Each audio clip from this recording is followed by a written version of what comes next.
Hi guys! So, andito pa rin kami sa Gateway 2 and after our Italian lunch, syempre, anong pinakabagay kung di mag-Italian gelato for dessert, ba? Diba? So, andito nga kami sa Che Buono, dito sa Gateway 2 and ayan, makikita nyo ang daming flavors. Pero ang napili ko for today is Ferrero. O, ayan yung mga flavors niya. Ayan, sige, tikman na natin.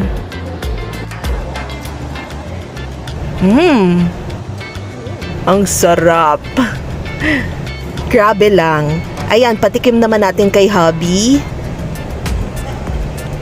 O, di ba? O, di ba ang sarap? Nasarapan din siya.